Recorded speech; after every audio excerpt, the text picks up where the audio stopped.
Hi guys, thanks for checking out the channel. This is a new series we're going to do. Please like and subscribe. This is not a part of the podcast, but it's all going to be attached to the podcast, if you will. In this video, me and DJ Hey everybody, it's me. are going to be sharing some of our favorite Halloween movie picks. FYI, this is not a groundbreaking list of movies that nobody's ever seen or something like that. And we're going to do a few honorable mentions. I'm going to give you my top three favorite films / franchises. First film we're going to talk about is The Exorcist. Not only a great horror movie, it's one of the great films ever made. Came out in 1973, directed by William Friedkin. I don't give a flying fuck into a rolling donut. Starring Max von Sydow. Hallowed be thy name. Thy kingdom come, thy will be done. Lee J. Cobb. Jason Miller. You son of a bitch! And, of course, the fabulous Linda Blair. In fact, I love this movie so much that the other day when I was shopping at the mall, they had those little claw machines, and I happened to see a little Linda Blair, or Reagan, sorry. I always just call her Linda Blair. I saw a little Linda Blair stuffed animal in the claw machine. I just had to get it, and I want it. And look at, she's got her little vomit on her chest and everything. Your mother sucks cocks in hell, Karis. Anyway. The Exorcist is a great movie. I think the great thing about The Exorcist is the fact that the whole movie is so grounded in reality that you never really get a sense of the grandeur of the spiritual battle going on between good and evil. And, how do you go about getting an exorcism?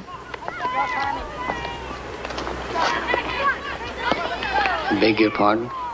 It all just feels like it's just happening right here, and you're just as lost and just as confused as the mother. I think that's one of the strong points of the movie, is that the mother is not a religious person. Literally, the exorcism is the last avenue she goes to try and cure her daughter. This is how much hell she's been through. This is how much torment and pain she's been through. That's her last avenue, is to go and get a priest, because why the hell not? How could it hurt? The movie is phenomenal. The soundtrack obviously is phenomenal. Actually, quick little side note: my dad, I think it was my dad or my mom. One of them actually had the original song. It's one like 30-minute song, but they had the vinyl. It was called Tubular Bells, and The Exorcist just took that one little part out, and then they put it in this one weird little section of the movie, and then that became like this horror theme for the ages. William Friedkin's one of my favorite directors, like underrated directors.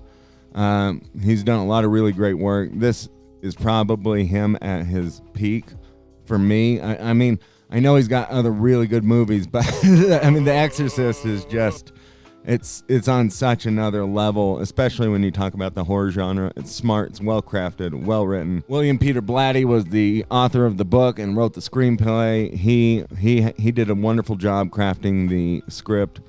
And if you're a young person, if you've never seen it, I'm not gonna spoil it or anything, but you should definitely go check that one out. It's a phenomenal movie, and I hope you love it as much as I do. And I guess we'll just go chronologically. We'll start in, I think this is probably the oldest one I have on the list. I mean, it starts in the 80s with The Thing by John Carpenter. I think everyone should see this movie.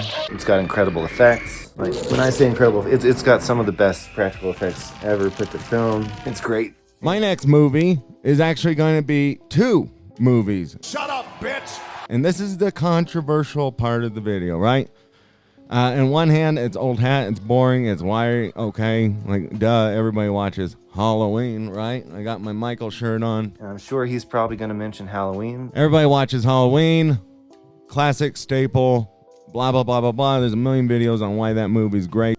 5 is pretty forgettable. John Carpenter obviously launched Jamie Lee Curtis's career. Halloween is great. Halloween 2 is not my favorite sequel. And I actually think it's the weakest to the 1978 movie. Halloween 2 is a fun little movie, and it's got its iconic moments, and everybody loves that movie. I think a lot of people love that one more than they love the original. It's got more of the horror tropes and all that kind of stuff. I actually don't like it that much. Well, I think it's fun and it serves its purpose. Just something about it never was as cool to me as the original Halloween. I believe that when they made Michael and Laurie brother and sister, which that comes out of that movie, that made it a lot less interesting because it really didn't make any sense if you really think about it. I think John Carpenter's even come back and said that, you know, he didn't understand why he put that in there.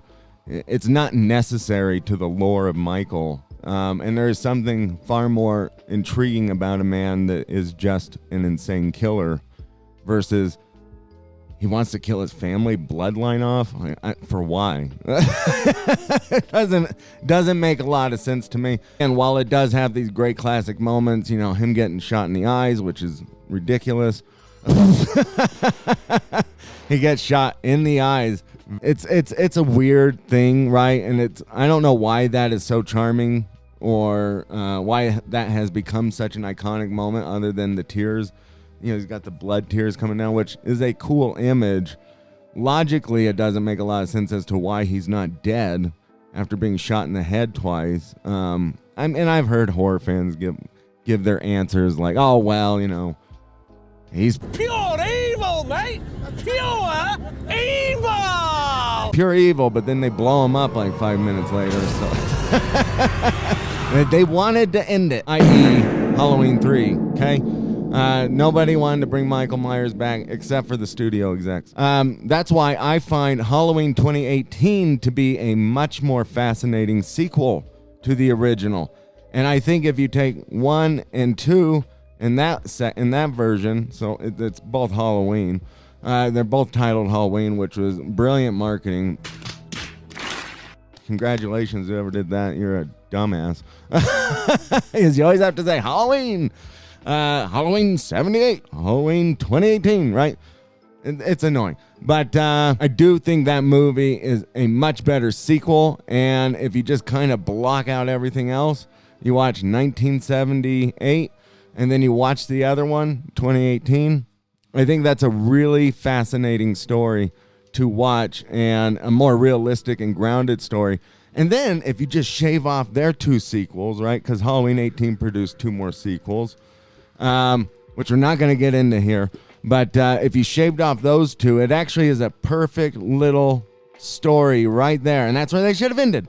They should have just ended it right there. It's a fantastic movie. And it deals with the idea of this woman dealing with the trauma that literally nobody else has any idea what she's doing, right? The longer the Halloween movies always went on, it was like everybody in the world was affected by this man because of the amount of people he killed. In this one, it's like he killed some people and he's been put away for 40 years. And then he escapes. And the other thing I like about 2018 is there's no indication in Michael Myers that he even remembers who Laurie Strode is.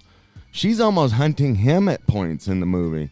He has almost no idea who this old crazy bat of a woman is who's like gearing up to go at him like she's Ripley in Aliens 2. And so it's a wonderful little movie. I really liked how they did it. I don't remember. David Gordon Green, I believe, is the director. He has not proven himself to be great at a lot of things, but I thought he really knocked it out of the park with that one, and it's a perfect little bookend. And I'd also say this is late 80s, I think, 88. Yeah, the 1988 version of The Blob.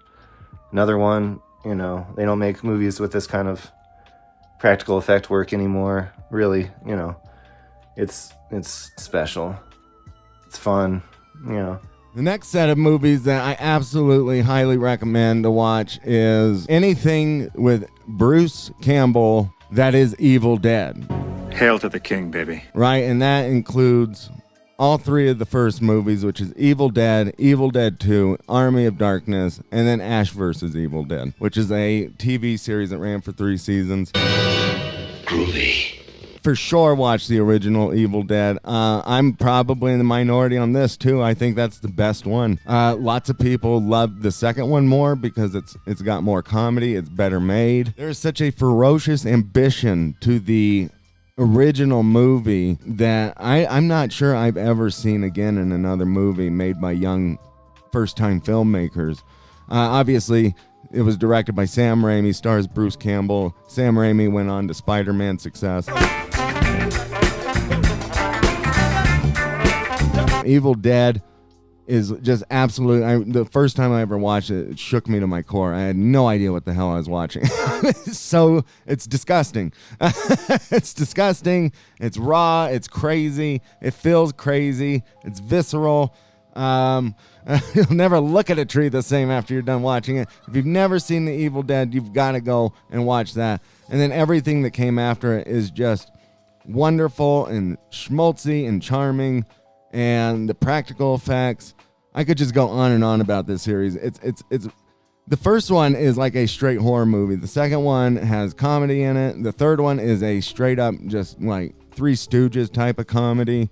The show is a great blend of everything together, and the whole series is just absolutely fantastic. I really urge people to watch it. Watch it and just watch it with an open mind, right? Like, don't pinpoint like the fact that you can see the breaking of the sets and stuff like that, or that the prosthetics are falling off of people. And in some ways, those things almost add to it. There's a scene in particular where one of the monsters is shooting blood all over Bruce Campbell's face, and you can see the tube coming out. And even though you can tell it's a tube, there's something about it, the practicality of it, almost makes it work. The fact that you can see the tube, because it looks gross.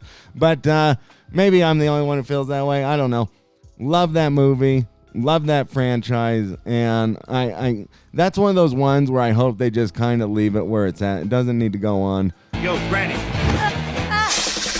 Hope you took your Geritol. It's time to dance. Those are my top 3 recommendations. Within Horizon. Like, not a good movie, but a fun movie.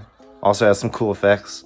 It's got a cool idea behind it, where it's kind of like this spaceship that ends up going through a black hole of sorts into hell, if I remember correctly, but I don't know if it's a black hole, but they end up going to hell, and it's like there's like demon possession stuff in space, and I think it's pretty cool. If you haven't seen it, it's worth it.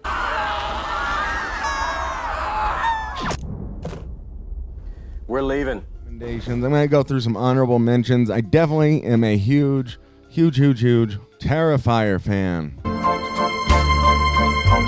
Terrifier was a movie that I saw on, I don't remember, it was like Tubi or something, or Crackle maybe. And the cover image kind of got me, and I watched it, and I was pretty impressed with it. I didn't think it was like insanely, crazy filmmaking or storytelling, but I really liked it. I thought art worked really well. He was intriguing as a character. And then I just thought, okay, well, that's a one and done. That was a fun little indie movie to watch. And then now it's like this global phenomenon. The second one took off. The third one really took off.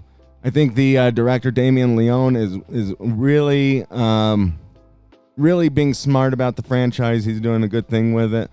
All 3 of the movies are fun and charming. If you like a lot of gore, if you like a lot of that practical makeup and stuff like that, I definitely recommend watching those.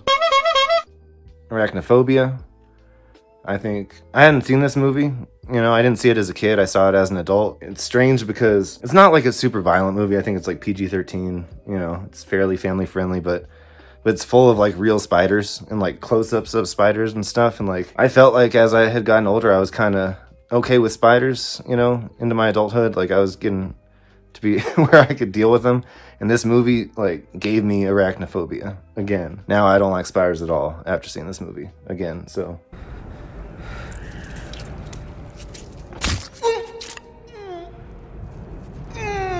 I also recommend watching, of course, the old Universal movies, the old monster movies, particularly Frankenstein. Frankenstein is a wonderful movie in general. It's a great movie. It's alive. It's moving. It's alive. Oh, it's alive. It's alive. It's alive. It's alive. I'm a little skeptical about the new Frankenstein coming out from Netflix. It's probably just not going to be as good. Quite frankly, Boris Karloff is the monster. I would also highly recommend Abbott and Costello Meet Frankenstein. One of the greatest, it might be the greatest Halloween movie ever. You're awful silly to call me all the way from London just to have your dog talk to me.